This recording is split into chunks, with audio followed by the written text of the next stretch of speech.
Hello बच्चों, कैसे हो सब। उम्मीद करता हूँ सब ठीक होंगे और गर्मी में अपने सेहत का ध्यान रख रहे होंगे। गर्मी ज़्यादा है, आप लोग अपनी सेहत का ध्यान रखिएगा।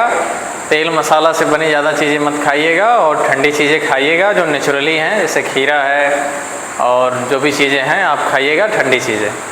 तो जैसा कि आपका इंग्लिश ग्रामर चल रहा था क्लास 9th वालों के लिए, इसको 10th वाले भी पढ़ सकते हैं और भी बच्चे पढ़ सकते हैं। तो आज का वीडियो पार्ट 5 है और ये नाउन पे चल रहा था, जो पार्ट ऑफ स्पीच का भाग है एक।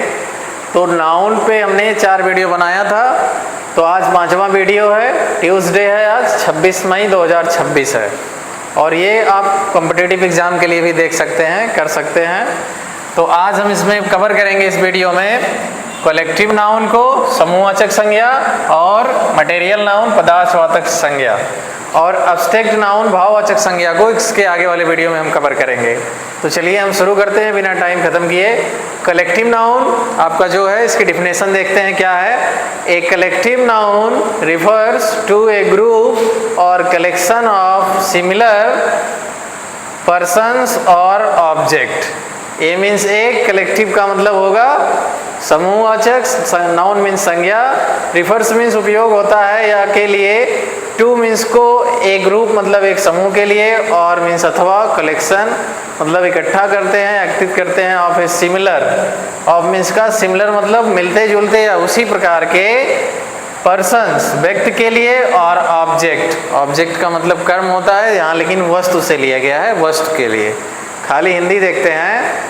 एक समूहवाचक संज्ञा का उपयोग होता है एक समूह के लिए या एक कलेक्शन के लिए या एक एकत्रित करने के लिए, एक ही प्रकार के या मिलते जुलते व्यक्ति के लिए या वस्तु के लिए।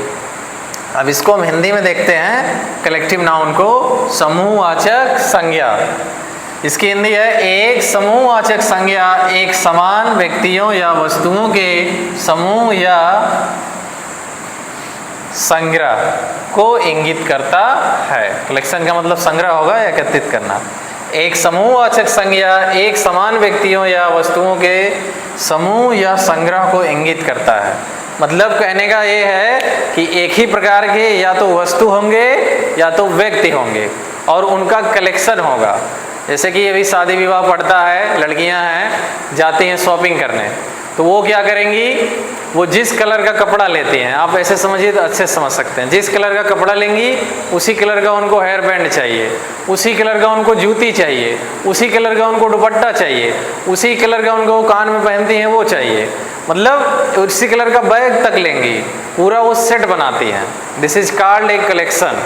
और उनको सारा चीज़ एक सेट पे चाहिए, उनके हाथ में जो चूड़ियाँ, कंगन है, सारी चीज़ें वो एक ही कलर का लेती हैं। आप ध्यान देंगे थोड़ा सा। और इसी प्रकार से औरतें हैं, जो लेडी हैं, वो भी शॉपिंग करती हैं अपने साड़ी वगैरह का, तो पूरा एक सेट वो बनाती है। तो उनका क्या हुआ, एक कलेक्शन हुआ, एक ही तरह का, एक ही कलर का। ऐसे कोई भी जात के, जैसे कि मान लीजिए बहुत सारे हिरन हैं तो पूरा उनका ग्रुप हो गया, बहुत सारे स्टूडेंट हैं उनका एक ग्रुप हो गया, बहुत सारे टीचर हैं तो उनका एक ग्रुप हो गया। तो इस प्रकार से, या किसी जगह पे आप काम करते हैं तो वहाँ पे सभी लोगों का एक ग्रुप हो गया। तो इस प्रकार से कुछ है। तो इसके कुछ एग्जाम्पल हैं, जैसे हैं a flock of sheep. A flock of sheep, भेड़ों का झुंड जिसमें भेड़ रहेंगे, उसको बोलते हैं a flock of sheep. A herd of cattle, a herd of cattle, पशुओं का झुंड। आगे है ए बंच ऑफ ग्रेप्स, अंगूरों का गुच्छा, जो अंगूरों का गुच्छा होता है आपने सुना होगा बचपन से ही। ए जरी ऑफ जज, न्याय सभा, जहाँ पे न्याय सभा लगती है, जैसे पहले ज़माने में पंचायत लगता था, अब वो सब सिस्टम खत्म हो रहा है धीरे धीरे, जो भी कुछ रहता है अब कोर्ट में फैसला रहता है। तो इस प्रकार से आगे हमारा दूसरा है, यहाँ एक चीज़ ये छूट रहा है कि कंपटीशन लेवल में जब आप बैठेंगे, कोई कंपटीशन देंगे, अगर ये पोर्शन वहाँ टच करता है तो आप देखेंगे ये कुछ एक तरह से रहेगा जिसका अर्थ एक साथ निकलेगा। इसको आप ध्यान से अगर देखेंगे, इसको आप फ्रेज भी कह सकते हैं कुछ समय के लिए, छोटे से फ्रेज या वाक्यांश को इस तरीके से आप पकड़ सकते हैं। आगे second, material noun. A material noun refers to a substance और element from which subject are made. A material एक पदार्थ वाचक, नाउन मीन्स संज्ञा, रिफर्स उपयोग होता है, टू मीन्स को, एक सब्सटेंस एक पदार्थ के लिए, और अथवा एलिमेंट तत्व के लिए, फ्रॉम मीन्स से, विच मतलब जो कि, सब्जेक्ट्स मीन्स वस्तु के लिए कह सकते हैं या कर्ता के लिए कह सकते हैं, आर मेड जिससे कि जिस वस्तु से वह बनाया जाता है। खाली हिंदी देखते हैं तो क्या होगा, पदार्थवाचक संज्ञा एक पदार्थवाचक संज्ञा उपयोग होता है या जिसमें आते हैं एक पदार्थ को अथवा एक तत्व को, फ्रॉम विच जिससे, एक पदार्थ को या एक वस्तु को, सीधे सीधे कहें तो एक वस्तु को हम बनाते हैं। जैसे हिंदी इसका है पदार्थवाचक संज्ञा, एक पदार्थवाचक संज्ञा किसी पदार्थ या तत्व को इंगित करता है। इंगित करने का मतलब उसको बताता है जिससे वस्तुएं बनाई जाती हैं। जैसे कि एग्जाम्पल आपका है गोल्ड। अब गोल्ड से क्या बनता है, जैसे आजकल आप देखेंगे शादी विवाह हैं तो बर्थडे वगैरह हैं तो सभी लोग क्या करते हैं, जैसे शादी होती है तो नई नवेली दुल्हन आती है तो उसको क्या करते हैं, एक रस्म होता है हमारे यहाँ भारत में कि वहाँ मुँह दिखाई का रस्म होता है। तो सभी लोगों के अंदर एक हौसला होता है कि हमारे रिलेटिव में है, इनको हम ये देंगे वो देंगे, कोई अंगूठी दिया, कोई सीकड़ दिया, कोई चैन दे दिया गले का। ऐसे बहुत सारी चीज़ें हैं जो ज्वेलरी के रूप में आती हैं तो वो गोल्ड से बनाया जाता है। तो ये आपका गोल्ड से बन गया।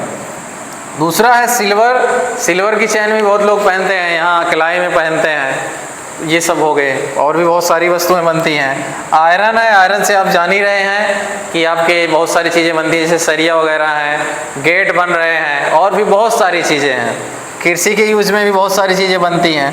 वाटर जान ही रहे हैं, पानी है, पानी से भी बहुत सारी चीज़ें बनती हैं, जैसे लाइट बनता है। ऐसे बहुत सारी चीज़ें हैं। पानी से लोहे को भी काटा जाता है, आपने देखा होगा। ऐसे बहुत सारी चीज़ें हैं जो पानी से भी बनती हैं। और सैंड बालू है, बालू से भी बहुत सारी चीज़ें बनती हैं।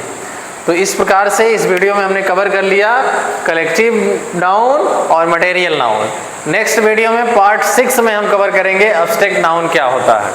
वीडियो कैसा लगा कमेंट करके बताइए, और आप स्क्रीनशॉट भी ले सकते हैं, इसका नोट बना सकते हैं, अपनी कॉपी में अच्छे से लिख सकते हैं और अपने दोस्तों के साथ शेयर कर सकते हैं। मिलते हैं 6 पार्ट में, तब तक के लिए जय हिंद, जय भारत। पढ़ते रहिए, आगे बढ़ते रहिए।